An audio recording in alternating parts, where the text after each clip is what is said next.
Baik, selamat pagi untuk peserta didik di anak kelas 10 BDP. Pada kesempatan kali ini, kita berjumpa kembali lagi di Mapel khususnya untuk komunikasi bisnis.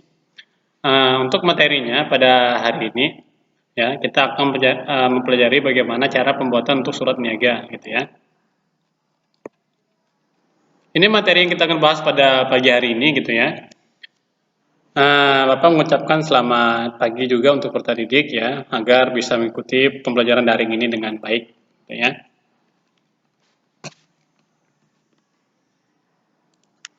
Nah, pada kesempatan kali ini ya, ada beberapa hal yang harus kamu ingat ya dalam pembuatan surat niaga, gitu ya. Pada pertemuan kali ini juga, bagi peserta didik yang punya buku LKS, silahkan nanti buka di halaman 69 dan seterusnya.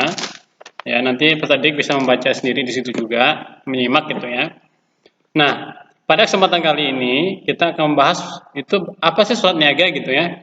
Nah, surat niaga ya, pengertiannya, jenisnya, macam-macamnya, fungsi dan tujuan surat itu apa gitu ya. Baik. Nah, surat niaga ya, suatu surat yang dicetak atau dikeluarkan untuk seseorang atau suatu badan gitu ya, perusahaan dengan mempunyai keperluan niaga atau bisnis. Artinya di sini ketika kamu mengeluarkan surat itu kepentingan untuk apa, tujuannya kemana gitu ya. Jadi contoh yang paling gampang ketika kita mengeluarkan surat artinya kamu itu diarahkan untuk mengikuti kegiatan tersebut gitu ya. Nah, berikutnya pengertian surat niaga itu sendiri adalah jadi surat resmi yang mempunyai isi yang berhubungan dengan penawaran, jual beli barang ataupun jasa sehingga sering disebut dengan surat bisnis gitu ya. Nah, kemudian sini juga dengan kata lain gitu ya. Surat niaga adalah surat resmi dicetak atau dikeluarkan untuk seseorang atau badan usaha dengan tujuan untuk mencari keuntungan dari kegiatan bisnis ataupun kegiatan yang lainnya gitu ya. Nah, dari beberapa pengertian di sini nanti peserta bisa menyimak kalau surat niaga itu untuk apa, tujuannya seperti apa gitu ya. Bukan cuma sekedar untuk bisnis gitu ya. Jadi untuk kegiatan juga bisa sama gitu ya. Nah, berikutnya ya ada sifat surat niaga gitu ya. Kenapa sih surat niaga itu punya sifat? Karena dia memiliki karakter atau ciri gitu ya. Nah, surat niaga mempunyai dua karakter, sifat intern ataupun eksternnya gitu ya, tergantung situasi kondisi penggunanya. Nah, dalam hal intern itu surat niaga digunakan sebagai hubungan antar berbagai pihak tertentu dalam suatu perusahaan gitu ya. Jadi intern dalam lingkungan misalnya lingkungan sekolah, keperluan untuk apa gitu ya. Kemudian surat niaga yang digunakan sebagai hubungan dengan pihak luar atau eksternnya seperti apa? Nah, baik secara perorangan maupun badan usaha. Nanti tadi bisa menyimaknya gitu ya.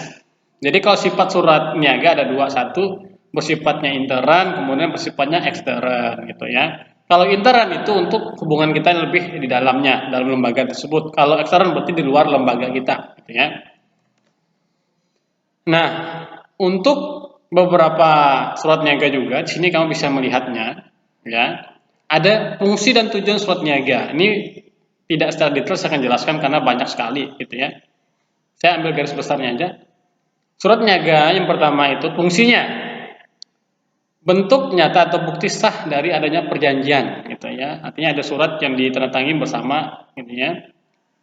Surat niaga merupakan sebagai alat pengingat yang harus diarsipkan di perusahaan, dapat digunakan setiap kali yang akan diperlukan. Ketika kita mau kegiatan contohnya PKL, nanti peserta didik akan dikasih namanya surat biasanya, surat resmi ataupun surat untuk kegiatan mengikuti hal tersebut gitu ya. Nah, berikutnya surat ini juga dapat digunakan sebagai panduan dalam menjalankan tugas. Nah, artinya diarahkan ketika kamu memiliki pekerjaan, nanti surat ini akan mengarahkan fungsi kamu tujuannya kemana, gitu ya. Nah, surat niaga juga dapat menjadi alat untuk promosi. Nah, jadi pertadik bisa menyimaknya secara baik-baik, ya. Nah, surat niaga juga bisa sebagai wakil penulis dalam sebuah pertemuan, gitu ya, dengan lawan bicaranya ataupun rekan bisnis. Artinya surat niaga itu bisa kita limpahkan ke orang lain gitu ya. Kemudian juga bisa kita gunakan sebagai surat kuasa itu bisa gitu ya. Nah, itu surat niaga artinya surat resmi di mana dia dinaungi lembaga yang disahkan dari badan pemerintah ataupun lembaga yang bersangkutan. Nah, berikutnya untuk anak kelas 10 BDP ya, ada berapa jenis surat niaga ya. Karena di anak kelas 11 juga udah pelajari ini, jadi di anak kelas 10 ini Bapak cuma menggarisbawahi aja.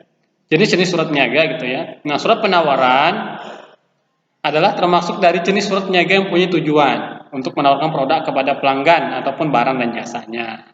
Nah, jadi bersifatnya menawarkan gitu ya. Kemudian bersifatnya perkenalan. Artinya di mana di sini merupakan jenis surat niaga yang bertujuan untuk memperkenalkan suatu usaha kita kepada pihak orang lain gitu ya. Nah, ada surat orderan, artinya di sini termasuk jenis surat niaga yang dibuat oleh calon konsumen kepada perusahaan yang akan dibeli oleh konsumen tersebut gitu ya. Kemudian surat orderan ini juga ya, pertanyaan harus ingat ya, mempunyai tujuan yaitu memesan produk atau layanan tertentu gitu ya.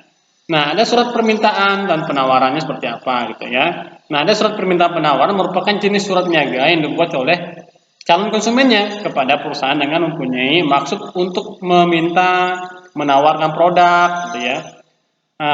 Kemudian memiliki perusahaan tersebut. Nah, berikutnya masih sambungannya ada surat pemberitahuan barang dagang gitu, atau pengiriman gitu ya. Ini bisa disimak nanti peserta didik gitu ya. Karena banyak, ada 10 tahapan kalau tidak salah Bapak ya. Nah, surat ada penolakan orderan, ada surat konfirmasi orderan, ada surat jawaban pengaduan. Nah, di sini Bapak garis bawahi dari keempat ini, masing-masing surat itu memiliki karakter atau cirinya masing-masing gitu ya, digunakan situasi kondisi seperti apa. Nah, berikutnya ada surat pengiriman atau pembayarannya. Masih sambung kelanjutan yang tadi. Surat pengiriman pembayaran adalah termasuk dalam jenis kategori jenis surat niaga dibuat oleh konsumen yang mana setelah konsumennya sudah menerima barang yang dipesan dari pedagang atau agennya. Ya, jadi ketika surat pengiriman barang ini atau pembayarannya juga nanti akan dikasih informasi terlebih lanjut lagi. Nah, untuk berikutnya surat penagihan, di mana surat niaga ini juga sebagai untuk penagihan barang biasanya karena ini bersifatnya resmi gitu ya. Nah, surat penagihan merupakan jenis surat niaga dibuat terjadi transaksi dengan cara pelunasan utang gitu ya. Misalnya ada kegiatan apa, tanggal itu, tempo kegiatannya, transaksinya seperti apa gitu ya. Nah, nanti tadi bisa boleh menyimaknya di ada bersifatnya video di YouTube ataupun bersifatnya di Google menggunakan blogger. Jadi tadi tinggal memilih aja, klik aja nanti linknya gitu ya. Nanti Bapak akan siapkan absensinya, jangan lupa diisi ya. Ini wajib mengisi absensinya atau presensinya untuk peserta didik ya.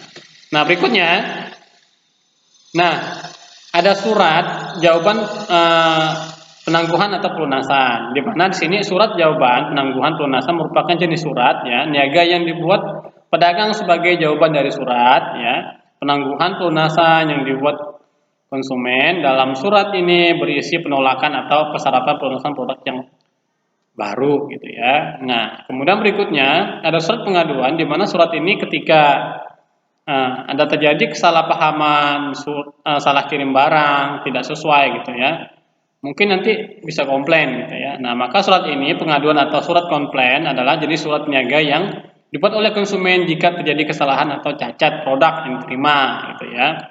Nah, contoh paling gampang misalnya kalau kamu beli di toko online barang yang nggak sesuai, kamu boleh adukan. Nah, seperti itu model mekanismenya. Kemudian surat penangguhan pelunasan, di mana surat penangguhan ini merupakan jenis surat niaga yang dibuat konsumen atas surat tagihannya yang dikirim pedagang ya. Artinya ketika dia mengirim barang nanti kamu belum bayar, maka dia akan menagih ngirim surat ke kamu duluan. Seperti itu untuk peserta didik gitu ya. Nah, nanti jenis surat ini dibuat saat konsumen belum bisa melakukan pelunasan karena satu dan lain hal, ada alasan tertentu kemungkinan gitu ya. Nah, itu bisa digunakan atau menggunakan surat penangguhan pelunasan. Nah, di sini ada beberapa jenis atau macam-macam surat niaga ya. Di sini bisa kamu lihat nantinya. Nah, di sini ada beberapa item, ada beberapa yang saya gabung gitu ya. Contohnya ada di bagian bawah sini, ini saya gabung biasanya di sini. Nah, ini ya. Nah, yang pertama itu surat penawaran barang atau jasa. Jadi surat niaganya. Nah, kemudian berikutnya ada surat penawaran barang atau jasa. Ya.